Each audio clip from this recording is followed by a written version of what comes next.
interesante compartirlo con ustedes. En estos días he estado pidiendo a Dios que puedo compartir con ustedes. Desde la semana pasada, pues él me dijo que tocaba predicar esta semana, o sea, hoy. Y le preguntaba a Dios que, de hecho, fue desde el martes que también me tocó, gracias a Dios. Y me vino a la mente algunos de los evangelios. De hecho, Juan es el que consideramos el martes, ¿verdad? Afortunadamente, no sé qué pasó con el YouTube, que no nos pudimos enlazar, hermanos. Yo prendía el enlace, pero no se transmitía. No sé por qué no se transmitía, pero al final de cuentas nos pudimos conectar por el WhatsApp. Pero es importante que estén en el grupo, hermanos, porque en el WhatsApp mandé un mensaje donde nos íbamos a conectar y mandé una videollamada para que los que quisieran se pudieran conectar y estuviéramos juntos. Afortunadamente no fueron muchos, pero bueno, los que fueron es porque así lo quiso Dios. Pero sí hay que mantenernos atentos. El día martes a las 7:30 es la cita que tenemos, ¿sí? Y entonces a mí ahora me dijo Dios, porque yo seguía preguntándole a Dios, ¿y qué les voy a dar el domingo? ¿Qué quiere que platiquemos el domingo? Y me vino eso a la mente, la mente de Jesús, pero ahora el Evangelio de Mateo. Vamos a ver de manera muy rápida, hermanos, en el capítulo 24 y 25 de Mateo. De manera muy rápida, porque son temas muy, muy extensos, y aparte creo que ya son temas que, como dicen por ahí, de dominio público, que se dominan mucho, y en estos tiempos, desde que inició la pandemia y siguen todavía, se están manejando este tipo de temas, hermanos. Y a mí me llamó la atención este tema del juicio a las naciones, ¿sí? Vamos a Mateo 24, ¿sí? Mateo 24. Iniciamos ahí, hermanos, en la parte de la Biblia, en el Mateo 24. Voy para allá porque yo estaba en Apocalipsis, voy para Mateo 24. Vamos a orar, primeramente. Vamos a orar para que sea Dios el que nos habla de entendimiento, para que sea Dios el que nos muestre su voluntad, lo que quiera que tengamos en esta mañana, y que podamos disfrutar de este tiempo juntos, amigos, de aprender la palabra de Dios, de escudriñarla. Bendito Padre Santo, gracias te damos, Señor, porque tú eres bueno con nosotros y que nos permites, Padre Santo, estar aquí para escuchar tu palabra, para ser enseñados por ti, Padre Santo, para que tu Espíritu Santo nos enseñe y nos recuerde cosas que ya hemos visto, pero que también vayamos un poquito más allá, Padre, de entender realmente estas palabras de nuestro Señor Jesucristo, que fueron palabras dadas de Él a sus discípulos, Padre, que hoy como nosotros como su iglesia nos aplican y tenemos mucho que ver en esto, Padre Santo.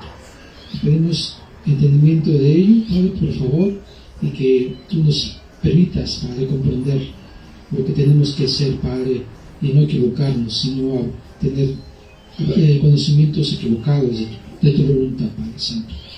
Gracias por todo lo que tú nos das, por el privilegio de conocerte y por el privilegio de estudiar tu palabra y que tú nos enseñes, que tú nos instruyes. Te damos a ti la gloria en el nombre de Jesús. Amén. Amén. De manera rápida, hermanos, vamos a ver lo que Jesucristo está en el capítulo 24 de Mateo, ¿sí? Sucede que ya estamos ahí. Miren el versículo 1. Cuando Jesús salió del templo, se acercaban sus discípulos para mostrarle los edificios del templo. Hacemos una pausa aquí, hermanos. Aquí, ese tema creo que ya lo consideré un poquito hace poquito, el día martes.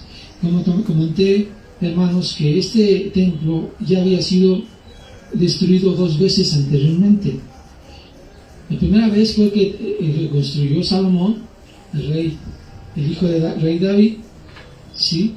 Y que fue destruido por primera vez. ¿Y saben quién fue la primero que fue destruida o que destruyó el templo de Jerusalén? Fue los babilonios. Babilonios destruyeron el templo de Salomón, ¿sí? Cuando fueron conquistados por su rebeldía, por su desobediencia. Dios permitió que Babilonia ejerciera juicio sobre esta nación.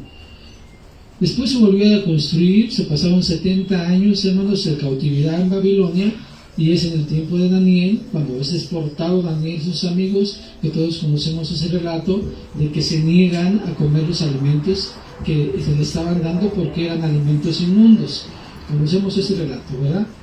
Pues ese tiempo duró 70 años. Al final de los 70 años, en el libro de Daniel, en el capítulo 9, menciona que ya se habían acabado los 70 años y que ya era tiempo de regreso, pero se da cuenta Daniel que el pueblo de Israel seguía ni siquiera se preocupaba por ese asunto del regreso a Jerusalén, ¿sí? Entonces, después del exilio se regresa, ¿sí? Los 70 años se regresa a Babilonia, se regresa a Jerusalén, se empieza a reconstruir los nuevos pueblos de Jerusalén, ¿sí? Y entonces se reconstruye, ¿sí? En parte se vuelve a reconstruir. Este segundo templo, hermanos, que fue construido por ellos, es destruido otra vez, hermanos. Es destruido otra vez, ¿sí? ¿Sí? En el tiempo de los macabeos. Si ustedes tienen una Biblia por ahí católica y encuentran con el libro Macabeos, que son dos, ¿sí? Que son apócrifos, pero es bueno que los leamos. ¿Por qué es bueno que los leamos? Porque es historia. El libro de Macabeos es historia, precisamente de este tiempo, de aproximadamente 400 años antes de la venida de Jesús, por primera vez, ¿sí? Más o menos. Entonces este templo fue destruido como en el año por Antíoco Epifanio, hermanos. Antíoco Epifanio fue un hombre después de que Grecia derrota a Siria, a los Medo-Persia, ¿sí? Entra a Grecia y muere Alejandro Magno, que fue gobernante de Grecia. Se quedan sus 4 generales gobernando aquel imperio que conquistaron ellos, y entonces uno de ellos, ¿sí? Antíoco Epifanio, empieza a gobernar ahí, en lo que es todo el área de Egipto y la parte de Jerusalén y demás. Entonces se vuelve a destruir por segunda vez el templo. Cuando un hombre llamado, no recuerdo el nombre, pero su apellida decía Macabeos, por eso se llama ese Macabeos, porque le pusieron Macabeos a este personaje, que cuando llega, se cumple lo que dice Daniel de la se profana el templo, y en ese lugar, en el lugar santísimo donde se ofrecía adoración de los sacrificios de animales, este hombre ofrece una cerda ahí, y este animal era un animal inmundo para los judíos. Entonces este hombre Macabeo se llena de coraje y dice: ¿quién viene conmigo? Porque están profanando el templo. Y entran y destruyen, y se levanta esa rebelión y defienden el templo de esa invasión que estaba ocurriendo en aquel momento. Más o menos fue como en el año 100, 180, si no mal recuerdo, antes de nuestra llegada al Señor Jesucristo. ¿Sí? Después entonces nuevamente se vuelve a construir el templo, ¿sí? Y este templo fue construido en gran manera por Herodes el Grande. ¿Y saben quién fue Herodes el Grande? ¿Sí? Herodes el Grande era un punto importante, hermanos, porque no era de la línea de David. ¿Saben de quién provenía este Herodes? De Saúl. Era descendencia de Saúl. ¿Sí recuerdan quién era Saúl? ¿Quién era Saúl, hermanos? Hermano de Jacob. Hermano de Jacob. ¿Y de quién? Así se le dio el pacto de que solamente se sentaría sobre el trono de quién, de David, la descendencia de David. Sus hijos se sentarían ahí. Pero Herodes no venía de ellos, venía entonces ni siquiera de la tribu de Judá, era de Saúl, hijo de ellos, pero por asuntos políticos, intereses políticos que él tenía, y el apoyo a Roma, que entonces ya estaba ahí, se queda como rey en Judá, en Jerusalén más bien. Y para ganarse la aprobación de los judíos, porque él no era judío, y construye el templo y lo adorna, y ve aquí lo que entonces, ese edificio que está hablando aquí, los apóstoles, es el que construyó Herodes, que es destruido por los romanos en el año 70.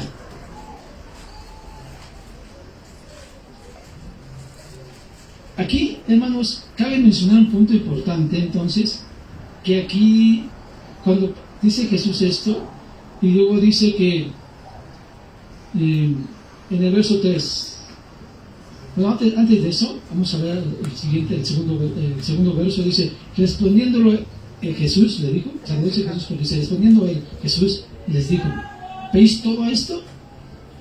Dice, de cierto os digo, que no quedará aquí piedra sobre piedra que no sea derribada. ¿De qué estamos hablando? Del templo de Herodes, el que hizo Herodes. Fue destruido por Roma en el año 70, por un general llamado Tito. Ese fue ese templo, ahí acabó, y desde entonces, hermanos, no ha vuelto a haber templo en Jerusalén. Desde entonces no hay templo. Hasta ahorita no hay templo en Jerusalén. No hay templo en Jerusalén entonces. Pero entonces en el verso 3 dice Jesús, y más dice aquí la Biblia, y estando él, Jesús, sentado en el monte de los olivos, los discípulos se le acercaron aparte diciendo, dinos, ¿cuándo serán estas cosas y qué serán señal habrá de tu venida? Fíjense aquí, porque aquí está preguntando dos cosas, hermanos. Dice, y dice que ¿cuándo serán estas cosas? ¿Qué cosas? La destrucción del templo de Jerusalén y la señal de tu venida y del fin del siglo. Más bien son tres cosas. Entonces, ¿las cosas de qué? De que se ha destruido el templo de Jerusalén, primero, la señal de tu venida y del fin del siglo. Son tres cosas que están preguntando los discípulos a Jesús.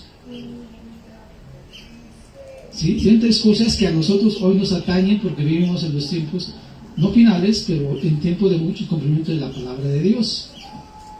¿Sí? ¿Por qué? Porque estamos cerca de la venida del Señor Jesucristo. Entonces, Jesucristo, entonces aquí, en lo que, si ustedes siguen leyendo en los pasajes que ya conocemos, empieza a decir Jesucristo dando respuesta a las tres preguntas que ellos les hicieron. Pero Jesucristo, acá menciona algo importante, no da un orden, ni dice lo que va a ocurrir en determinado suceso, por ejemplo, no dice en qué tiempo va a ser, menciona que será derribado el templo y que pidan que no sea el día de sábado, que no sea en invierno, y que haya las mujeres que estén en cinta, todo ese tipo de cosas, ¿sí? Y empieza a decir, cuando vean que se siente a Jerusalén, entonces huyan a las montañas. Y dice, el que está en el monte no regrese acá, y el que está en las vías no baje. ¿Sí? Porque fue una tremenda situación que vivieron los judíos en aquel entonces por no obedecer a Dios, a Jesús, por no reconocer a Jesús. Bueno, entonces eso tiene que ver con eso, pero después habla de los profetas, que se levantarán falsos profetas, que habrá gran tribulación. Por ejemplo, aquí en el verso 21 dice, porque habrá entonces gran tribulación, la cual no ha habido desde el principio del mundo hasta ahora, ni la habrá. ¿Sí?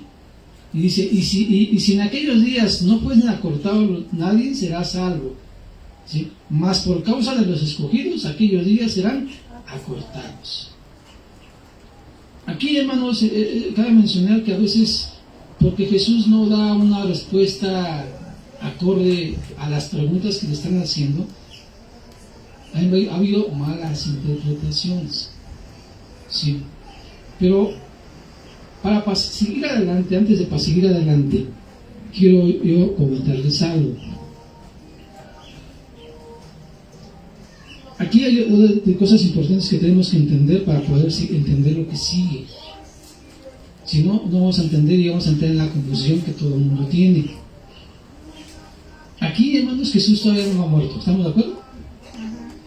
Ok, todavía no había muerto Jesús. Bien, ese es un punto importante. ¿A quién está hablando Jesús? ¿Con quién está hablando? Decíamos ahí en el versículo 1. No son los discípulos. ¿En dónde? En el monte de los olivos.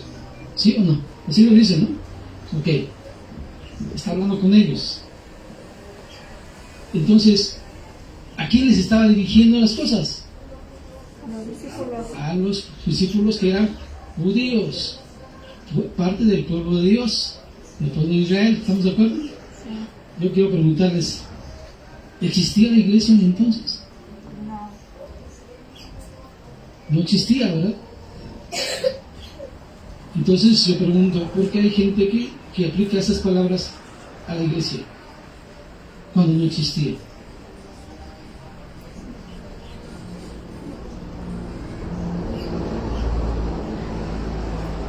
Eso es que debemos meditar y analizar para poder llegar a un punto y ser objetivos y entender a qué está hablando, si aplica o no aplica a la iglesia, o de quién está hablando. Tenemos que ver todo esto, analizar todo este tipo de cosas, hermanos. ¿Quién está hablando? ¿En qué tiempo está hablando? ¿Sí? ¿Y bajo qué contexto le están hablando? Para poder discernir, entender a qué se refiere Jesús con esto. Porque de lo contrario se interpretan malas cosas. Y estos textos, por eso hay personas que dicen que la gran tribulación la vivirá la iglesia, porque aquí está diciendo que habrá gran tribulación, lo acabamos de leer, y que por causa de los escogidos. ¿Estamos de acuerdo? Pero hay muchas cosas que tenemos que ver, hermanos, que el tiempo no nos va a alcanzar, ¿sí? Pero lo que podemos ver es que aquí, y estamos de acuerdo todos, que aquí está hablando a los judíos, al pueblo de Dios. Y estas palabras a quienes aplican, a ellos, porque la iglesia no existía todavía, no aparecía. La iglesia existió hasta después del Pentecostés. Empezó la iglesia, ¿sí? Pero la iglesia, por decirlo así, empezó en su primer punto con el apóstol Pablo, porque él fue apóstol a las naciones.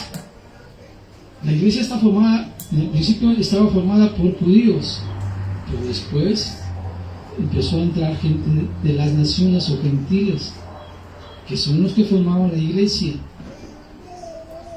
Por eso el apóstol Pablo dice que fue como un abortivo, que se me pareció a mí, dice, como un abortivo.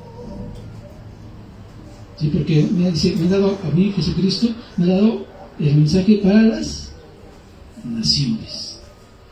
Entonces, hasta entonces aparece la iglesia. ¿Estamos de acuerdo? No, ahorita no hay iglesia. No hay iglesia en este punto de que estamos hablando de la tierra. No existe la iglesia.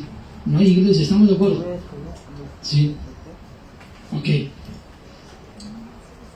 Entonces, aquí como está diciendo todo esto, y que va a venir el Hijo del Hombre, y ya lo que va a ocurrir, ¿sí? Miren lo que dice aquí el versículo 29. Nuevamente, aquí en Mateo 24. Inmediatamente después de la tribulación de aquellos días, el sol se oscurecerá y las lunas, dice, no dará su resplandor y las estrellas caerán del cielo, y las potencias de los cielos serán convertidas. Entonces aparecerá la señal del Hijo del Hombre en el cielo, y entonces lamentarán todas las tribus de la tierra y verán al Hijo del Hombre venir sobre las nubes del cielo con poder y gran gloria. Ya entendimos con quién está hablando, ¿verdad? Y lo vamos a entender más en el verso que sigue, en el 31. Dice, enviará ¿a quiénes? A sus ángeles con gran voz de trompeta. ¿Qué dice ahí? ¿Para qué los va a enviar? Y juntarán ¿a quién? A sus escogidos de los cuatro vientos, de un extremo del cielo hasta el otro extremo. A los judíos, ¿no? Sí. ¿Quiénes son los escogidos? Vimos entonces que por causa de los escogidos se acortarían aquellos días. ¿Sí? Aquí vuelvo a hablar de los escogidos. ¿Que quién los va a recoger? Los ángeles. ¿Entendemos al punto? No está hablando de arrebato, hermanos. Ahí no está hablando de ningún arrebatamiento. Porque la iglesia no está ahí. Son los judíos. ¿Y cómo podemos entender esto? Bueno, hay textos que aprueban esto, hermanos. Y por eso les digo. Vamos a Isaías 27:13.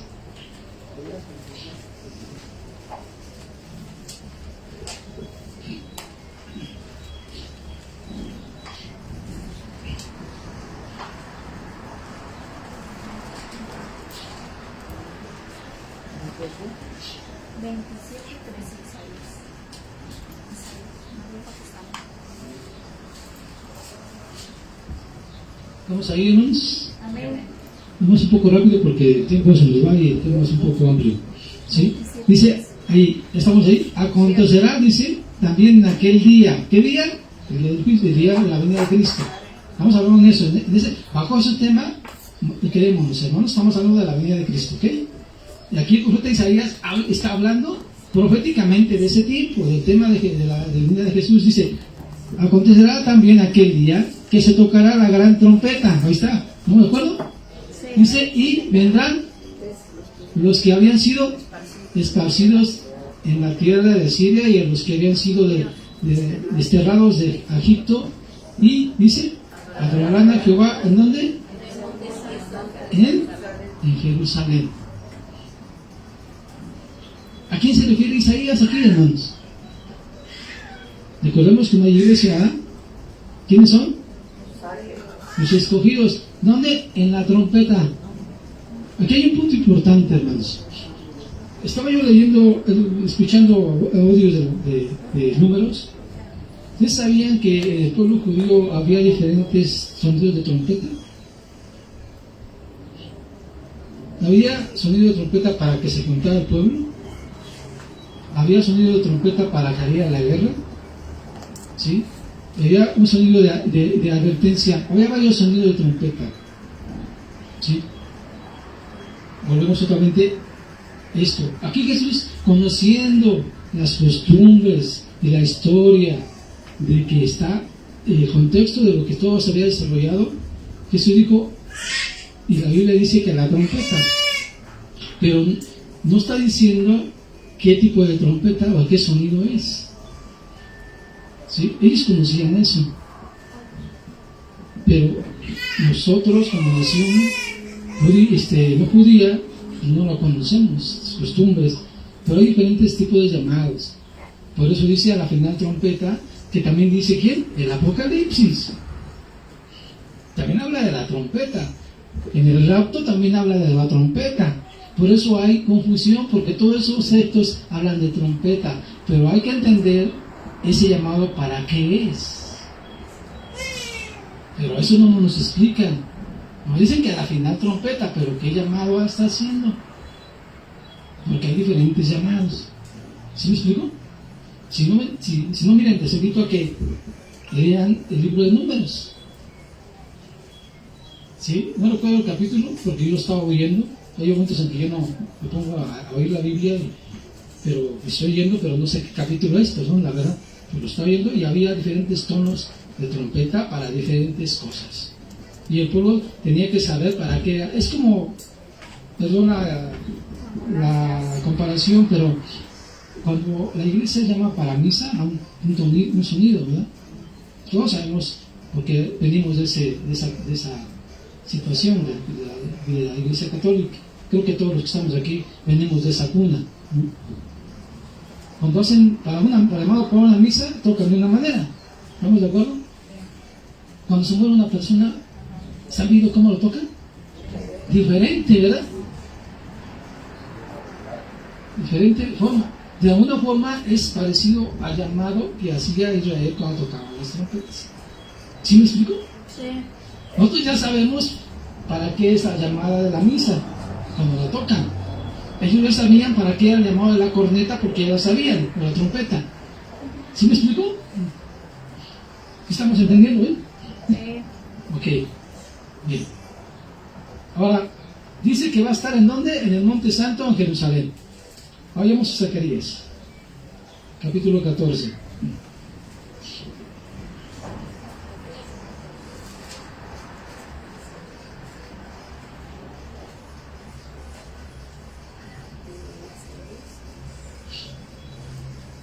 El versículo 3.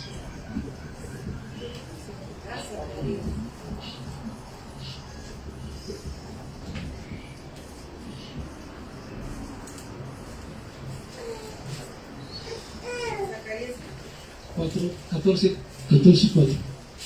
14, 3, vamos a leer 3.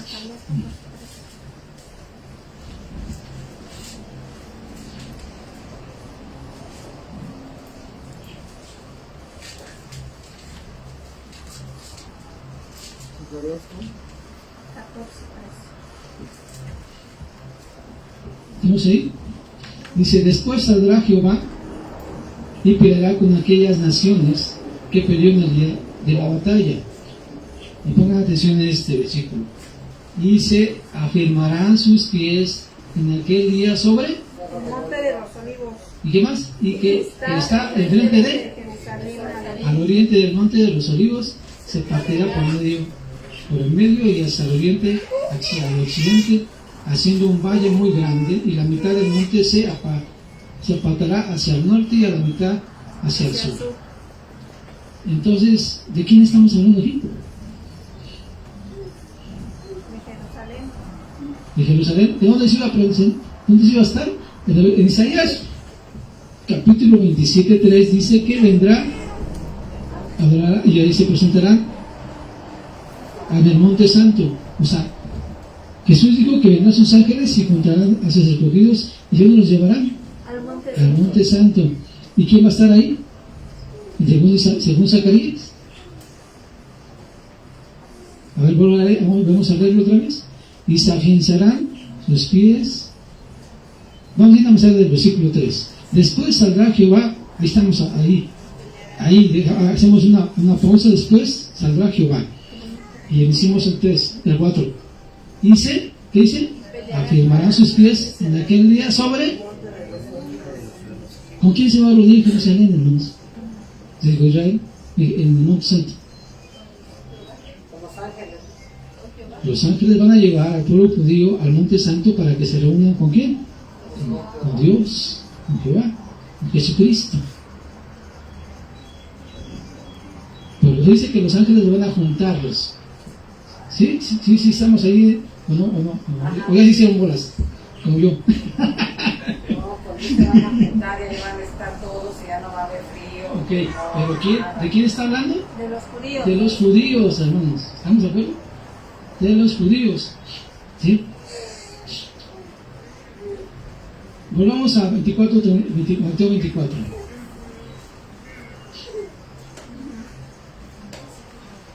Y veamos el 31 otra vez. Ya hemos visto estos textos. Vamos a, espero yo que se pueda entender mejor el versículo 31 del capítulo 24 de Mateo.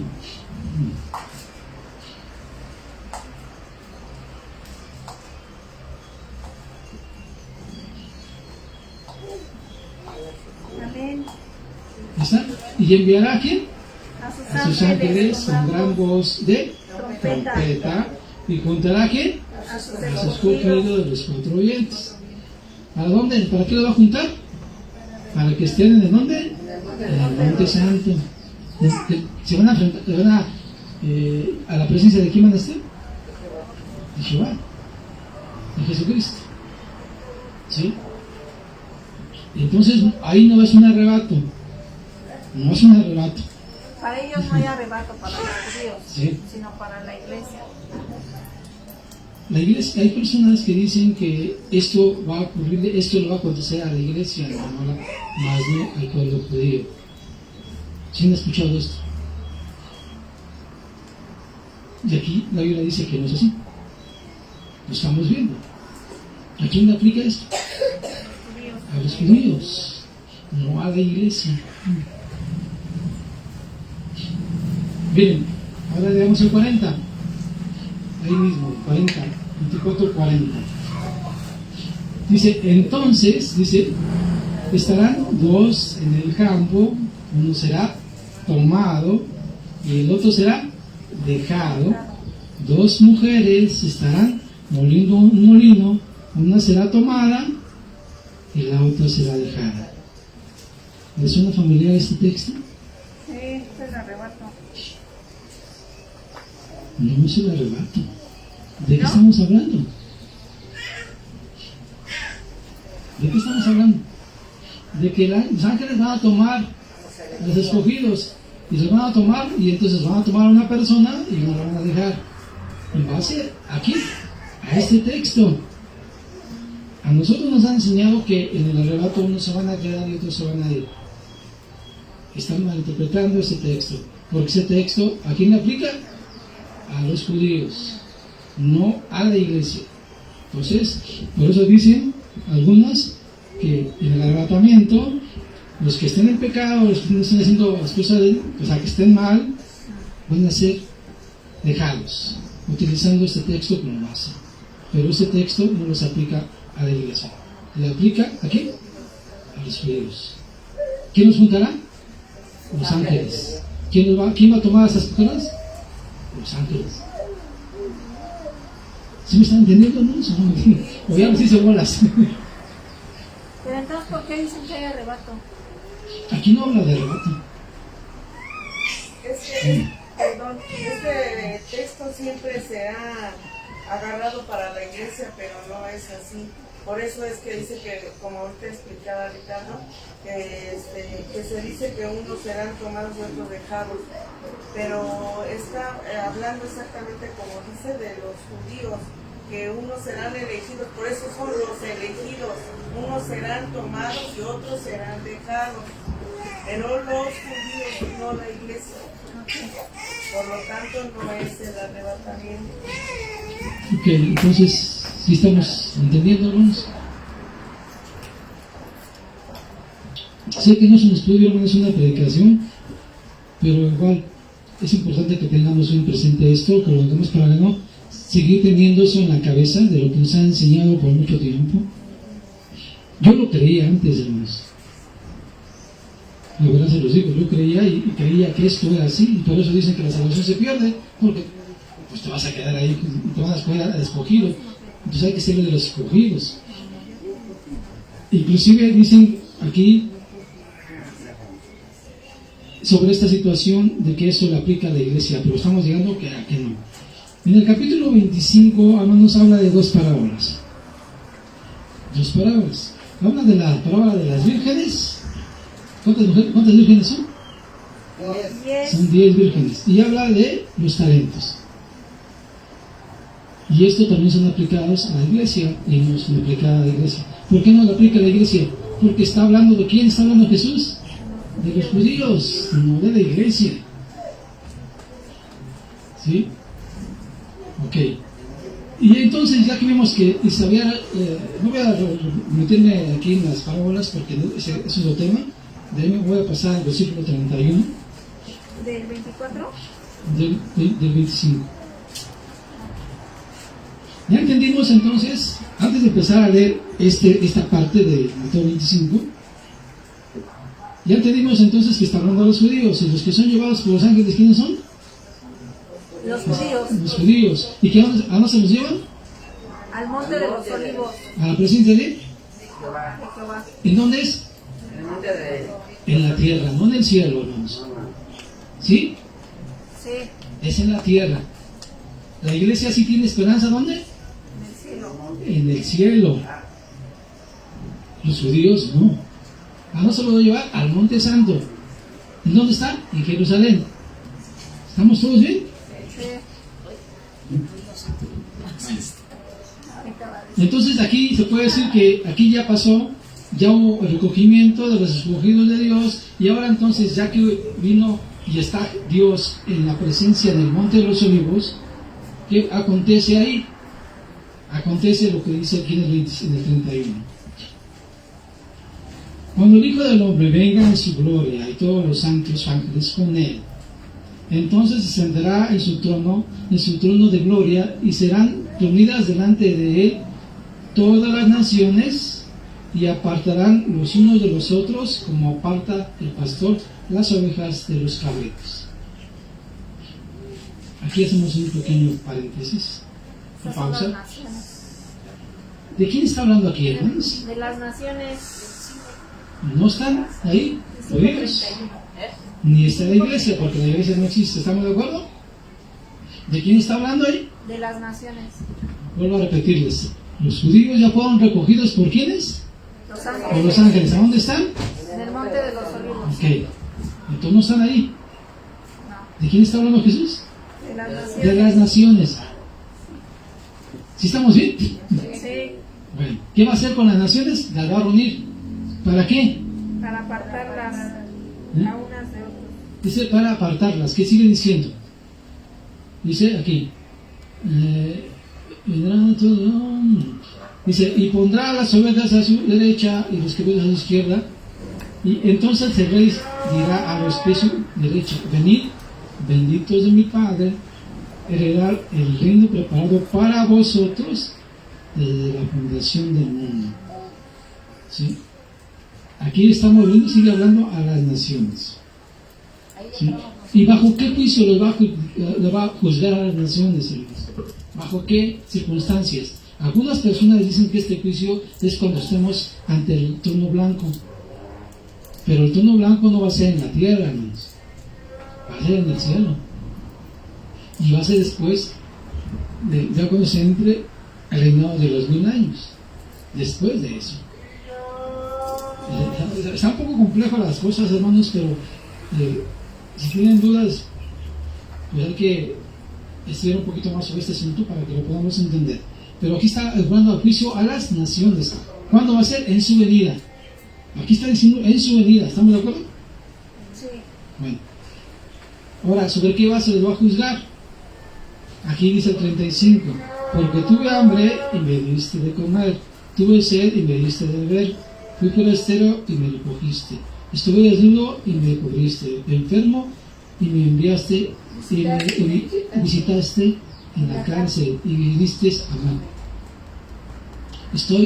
Entonces los justos responderán diciendo: Señor, ¿cuándo te vimos hambriento, te sustentamos, o sediento y te dimos de beber? ¿O cuánto te dimos forastero y te recogimos, o desnudo y te cubrimos? ¿O cuando te vimos enfermo en la cárcel y vinimos a ti? ¿Está hablando con quiénes? Con las naciones. Dice, y respondiendo el rey les dirá: de cierto os digo que en cuanto lo hicieron a uno de estos mis hermanos más pequeños, a mí me lo hicieron. A mí me lo hicisteis. ¿Sí? ¿Ok? ¿Quiénes son tus hermanos? Pregunta, ¿qué? Las naciones. El pueblo de Israel, hermanos. ¿Qué hacen estas naciones? Proteger al pueblo de judío. ¿Cómo lo van a proteger? Cuando estaba enfermo, cuando estaba siendo perseguido, cuando estaba en situaciones difíciles el pueblo judío, y si los acogían ellos, las naciones, entonces no iba a ser salvación por obras, hermanos. Esto tiene que ver con el aceptar a Jesucristo. ¿Sí? Eso es lo que tiene que ver con Jesucristo, no con las obras. Las obras son como consecuencia de que son siervos o que creen en Jesucristo. ¿Sí? Pero no por lo que hagan van a ser alcanzadas las obras, porque entonces entraría en contradicción que no por obras, sino por lo que. ¿Sí? Entonces, esto es lo que está mencionando aquí Jesucristo. Pero está hablando a las naciones, hermanos. Ya no están los judíos ahí porque ya fueron recogidos. Están en el monte de los olivos con Dios. Ahí están. Está juzgando Dios a las naciones. Jesucristo está juzgando a las naciones. ¿Sí? Viendo cómo protegieron ellos al pueblo judío. Y esto ya ha ocurrido en algunas épocas. Por ejemplo, en la Segunda Guerra Mundial, cuando Adolf Hitler protegió a los judíos, mucha gente les ayudaba a los judíos, los protegía, los cuidaba. ¿Sí? Pero eso no fue el día del Señor. Eso va a ser todavía en el futuro. ¿Cuándo va a ser? No lo sabemos. Entonces sigue diciendo entonces ahora que sí, que ya escoge a algunos y luego les dice las mismas cosas a los otros, a los que van a la izquierda. Si ustedes siguen leyendo, por falta de tiempo, ya no vamos a leerlo todo, pero les invito a que lo lean todo, este pasaje, 24, 25 de Mateo. ¿Sí? Y entonces dice que serán, miren aquí, del 41. Entonces dirá también a los de la izquierda: apartaos de mí, malditos, al fuego eterno, preparados para el diablo y sus ángeles. Porque tuve hambre, bueno, ese ya no lo vamos a leer porque ya lo leímos. ¿Sí? Ok. Entonces aquí sigue diciendo: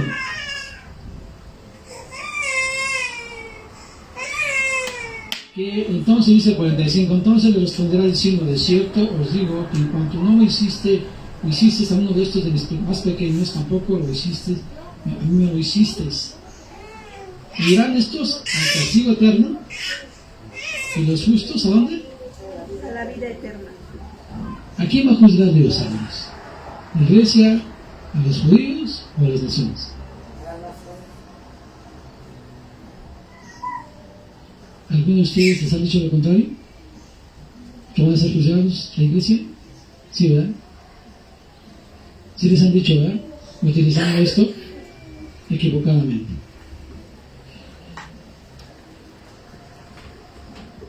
Es importante, hermanos, que tengamos en cuenta y que leamos la palabra de Dios y que no quitemos.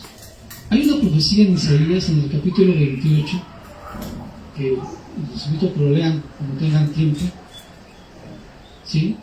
Donde dice ahí que el pueblo estaba ebrio, estaba borracho, hermanos. Así empieza, pero estaba borracho. Y que de la parte de la escritura tomaban una porción, tomaban un texto, tomaban otro texto, y sobre esa base, esa porción que ellos tomaban, daban interpretaciones, extrayendo partes de la ley para acomodarlos a sus costumbres. Y eso es una maldición que Dios le dio. ¿A quién? Al pueblo judío. Y desafortunadamente, hermanos, en la iglesia se enseña así a la palabra de Dios. Se toma una porción del libro de Génesis, una porción del libro de Mateo, una porción de Apocalipsis o X, y se hace una enseñanza equivocada. Y eso no nos enseñan. Y no lo sabemos porque pensamos que es correcto. Pero hasta que nosotros nos metemos a estudiar la palabra de Dios, a profundizar la palabra de Dios, es cuando empezamos a entender muchas cosas y quizás equivocadas. A mí me pasó y me sigue pasando. He aprendido muchas cosas al empezar a leer la palabra de Dios, no tomando aquí, no tomando allá, no quitando de acá, sino leer toda la Biblia. Yo les invito, hermanos, que lean la palabra de Dios, y les voy a dar un tip para que la puedan entender mejor, porque a mí me ha dado muchos resultados. ¿Sí? Ustedes hagan unas copias de la escritura, del que ustedes quieran. Tomen en cuenta que si agarran el libro de los Salmos, pues tiene 150 salmos y tienen que escribirlo. Pero al escribirlo, le van a quitar los capítulos, le van a quitar los versículos, le van a quitar los subtemas, y la van a escribir así de corriente, porque así la escribió el escritor de ese libro, o de esa carta. No puso capítulos, no puso versículos y no puso subtemas. Yo les aseguro que si ustedes lo hacen, van a entender completamente diferente la palabra de Dios, porque yo así lo he hecho. ¿Por qué se le puso capítulos y versículos? Pues para que ahorita nosotros acá vayamos acá, que vayamos acá, para poder ir y encontrar un texto. ¿Sí? Y esto hasta los abogados lo hacen, hermanos. Por ejemplo, cuando dicen el artículo fulanito de tal, ¿por qué lo citan? Porque si vamos al artículo fulanito de tal, ahí encuentra lo que está diciendo el abogado o el juez. ¿Estamos de acuerdo? Eso sería una manera de encontrar o a qué se está refiriendo el abogado, y tiene una base, ¿cuál? El artículo fulanito de tal, al cual está refiriendo. ¿Sí? Nosotros hacemos algo, bueno, la Biblia hace exactamente algo parecido, porque nos apoyamos en un texto y lo leemos y dicen, aquí está. Lo que yo digo está fundamentado por esto. ¿Sí? Pero resulta que esto ha sido contraproducente, porque se han dado malas enseñanzas, como las que tenemos hoy en día, por tomar un capítulo, por tomar leer un versículo, y de ese versículo, como el que acabamos de leer, de que será tomado, dice aquí, el 49 nuevamente dice, el versículo 49 del 24, entonces estarán los dos en el campo, uno será tomado y el otro será sacrificado. Dos mujeres estarán moliendo en el molino, la una será tomada y la otra será separada. ¿En el qué? Extraemos ese versículo y decimos que entonces en el arrebatamiento uno se va a quedar y otro se va a ir. ¿Y cuál es la base? Pues aquí lo dice.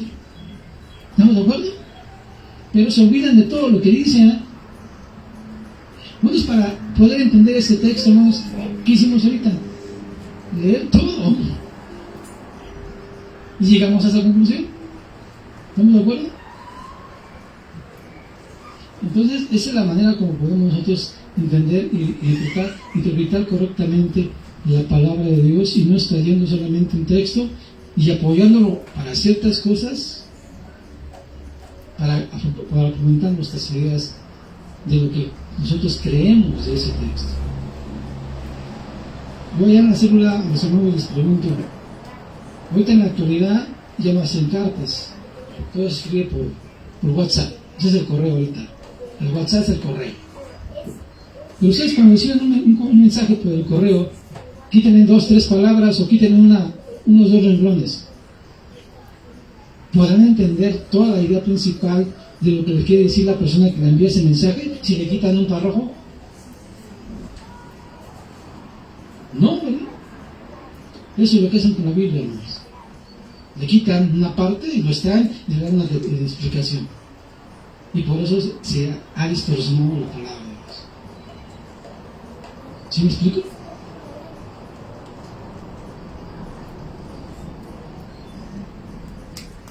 Los veo como que no están seguros. ¿Sí? ¿Sí me creen, hermanos, o no me creen? Pues es que yo nunca había oído esto.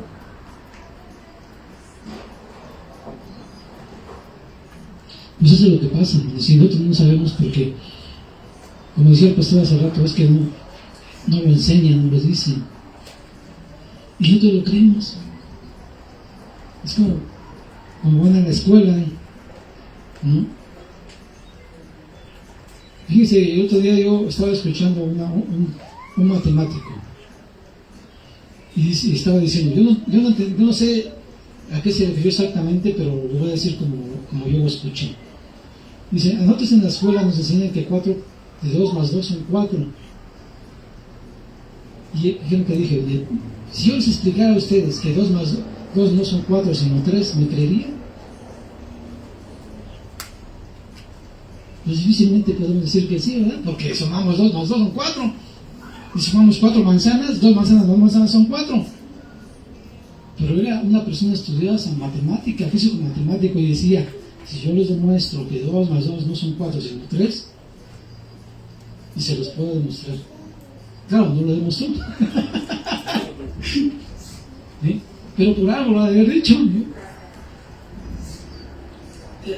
Eso sucede con la palabra de Dios y con todas muchas cosas. Hermanos, cuando hay un pleito legal, yo me he dado cuenta de esto.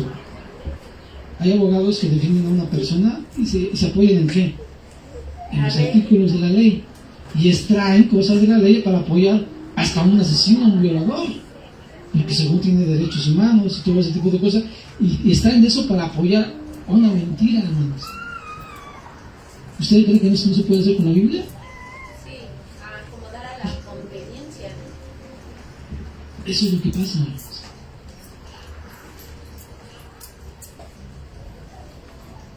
Entonces yo les sugiero eso. Si ustedes tienen tiempo de poder, les voy a invitar a que lo hagamos con el libro de Filemón. Es un solo capítulo y me gustaría que si lo hicieran, si me dieran la oportunidad de que la próxima semana trajeran el libro de Filemón escrito en un cuaderno, sin capítulos, sin versículos y sus temas, y lo escribieran 5 veces. Cópienlo 5 veces. Y me gustaría saber qué les pareció, qué aprendieron de esa lectura, esa escritura que hicieron. ¿Qué les parece? ¿Quién lo quiere hacer? Háganlo y la próxima semana lo platicamos. ¿Les parece? A ver qué aprendieron.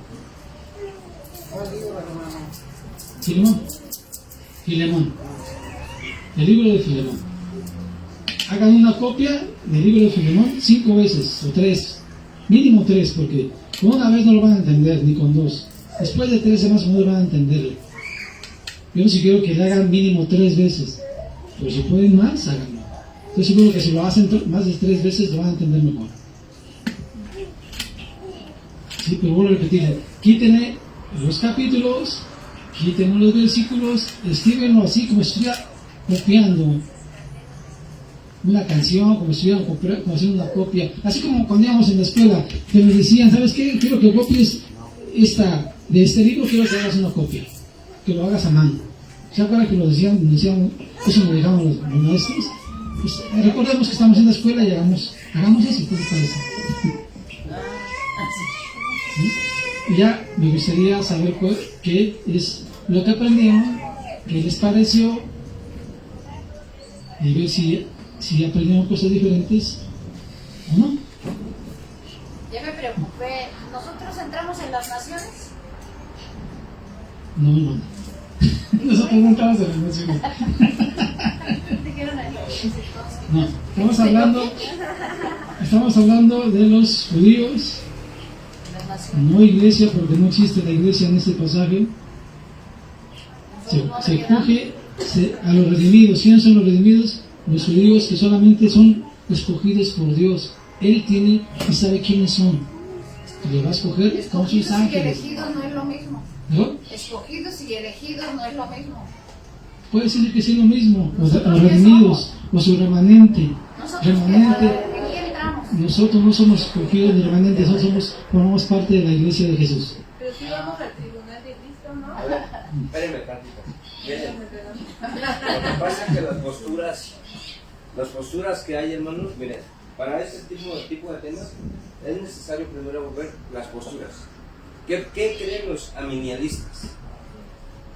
Es decir, los aminialistas, ¿qué creen? Sionistas, ¿qué creen? ¿Sí? Son 3 posturas para poder entender esto correctamente. ¿Sí? Es decir, miren, lo que se acaba de ver ahorita, número 1, ya la iglesia ya no va a estar aquí. Ya la iglesia ya fue arrebatada. Entonces se queda el pueblo de Israel y Dios empieza a tratar con el pueblo de Israel. ¿Sí? Entonces no hay por qué preocuparse, porque ya la iglesia ya no va a estar. ¿Sí? Entonces, yo creo, y yo no paso por gran tribulación, y de verdad, hermanos, para entender este punto hay que ver estudios muy buenos de escatología. ¿Sí? ¿Para qué? Porque los escatólogos son los doctores en escatología son los que se encargan de hablar todas estas posturas. ¿Sí? Por ejemplo, puede darlo un teólogo, sí, o un pastor, pero muchas veces precisamente por no entender bien todo esto, es que enredan más a la iglesia. Yo le digo, nosotros esto que se acaba de ver ahorita, lo de las naciones y todo, nosotros ya la iglesia ya no va a estar aquí, ya la iglesia ya fue arrebatada. Ahora, lo que hablaba el hermano Ricardo de las trompetas son los shofares. Número 1, hay un shofar para salir a la batalla. Hay otro toque de shofar para la convocación, es decir, para la reunión, para alabar a Dios. Está la Diferentes otra. sonidos. Exactamente, sí. No sé si han escuchado a Fermin Monroy que luego toca los shofares. Bueno, ese es otro punto. Nosotros como cristianos no podemos meter shofares a la iglesia porque es querer judaizar a la iglesia. Son temas muy importantes que se los voy a ir enseñando poco a poco para que porque si no luego entra ese tipo de cuestiones, hermanos. Pero usted no se preocupe, hermana. No se preocupe por eso. O sea, ya la iglesia ya Es no que va a estar unos aquí. van a estar en el Monte Santo, ¿no? Pero eso se dijo varias veces, los de Israel, esto no es para la iglesia, es para Por el eso pueblo. después vino el tema de las naciones. Entonces yo digo, entramos ahí y tampoco. Hasta que se habla de la iglesia, pero ya en ese tiempo ya la iglesia ya no está, ya fue arrebatada. Ya ese juicio, dijo el tema que dio Ricardo, dijo, vamos a ver el juicio De las naciones, de las naciones. no de la iglesia. Ajá. Nosotros somos la iglesia, no somos Israel ni somos las naciones. Estamos en una nación, Bien. pero rescatado por la sangre de Cristo. Ahora que nos enseñen de la iglesia. Bien, hermanos, pues les recomiendo que lean Mateo 24, 25. Bien, porque es lo que Mateo 24, 25 está hablando del mismo tema, hermanos. Aunque en el 25 encontramos dos parábolas, de hecho empezamos desde el 24, al final de los versículos empieza Jesús a hablar de una parábola donde dice, en el verso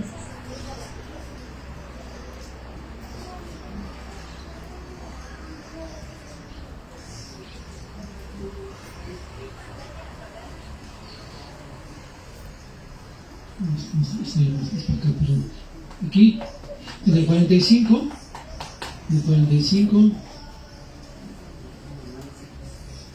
el 45, empieza a hablar de una parábola.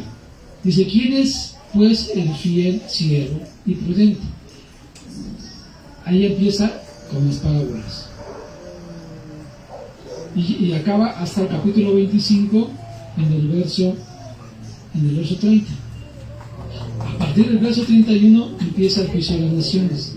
Todo esto abarca solamente el punto en el cual, en el capítulo 24, en el verso 1, cuando Jesús está hablando y les está dando respuesta a las preguntas. ¿Qué preguntas? Veamos nuevamente a las preguntas, para que no haya problema. En el capítulo 24, verso 1. Para no perder más tiempo en el verso 3, pero no, porque ya no se me vaya el tiempo. Capítulo 24, verso 3. Y estando él sentado en el monte de los olivos, los discípulos se le acercaban aparte diciendo, dinos, ¿cuándo serán estas cosas? ¿Qué cosas? La destrucción del templo. ¿Qué señal habrá de tu venida? La segunda venida de Jesucristo. Y la tercera pregunta, el fin del siglo. A estas tres preguntas Jesús les pasa la respuesta en todos los versículos siguientes. ¿Sí? Hay que verlo todo para poder entender cuáles serán estas cosas, cuándo será la señal de tu presencia y el fin de tu siglo. Tenemos que ver todo hasta capítulos 25, 24 y 25. Solamente eso. Jesús está dando respuesta a los discípulos. Nada más. A partir del verso 26, ya empieza otro asunto. Ya empieza sobre la cena, los preparativos para la cena, de la Pascua y demás. ¿Sí? Ese ya es otro punto. ¿Sí? Entonces, les invito a que hagan eso y si pueden, en esta parte de hacer la transcripción de este capítulo 24 y 25 de Mateo, quitándole los versículos y lógicamente los capítulos, y lo leen de corrido sin versículos, estoy seguro que van a captar algo muy diferente a lo que Ana nos han enseñado. ¿Sí? ¿Y quieren hacer el reto? ¿No? ¿Sí? Bueno, espero que la próxima semana me puedan compartir qué aprendieron de eso. ¿Ok? Vamos a terminar con una oración, hermanos. Bendito Dios, Padre Santo, te damos gracias, porque tú eres bueno. Y nos das la oportunidad, Padre, de estudiar tu palabra y nos guías con tu Espíritu Santo para comprender lo que realmente es tu propósito con el tiempo de tu venida, Padre, lo que tanto los inquietaba a tus apóstoles y a nosotros también, porque en ese tiempo nos afecta lo que muchos dicen, Padre, con relación a tu venida y a los juicios que tú tienes, Padre, para con las naciones. Te agradecemos, Padre, porque nosotros sabemos, Padre, que no formamos parte de este juicio, porque tu Hijo Jesucristo dijo que el que cree en Él ha pasado de muerte a vida y no entra a condenación. ¿Por qué? Porque hemos creído en el sacrificio de Jesucristo y por lo cual no somos condenados. ¿Por qué? Porque creemos en el sacrificio de Jesús. Entonces, estas palabras de Jesús no nos aplican a nosotros, porque hemos pasado de muerte a vida, como dijo nuestro Señor Jesús. Gracias por esta bendición, Padre, por tu amor y tu gracia y tu misericordia, Padre Santo, por tu palabra. A ti sea toda la gloria en el nombre de Jesucristo. Amén. Y amén.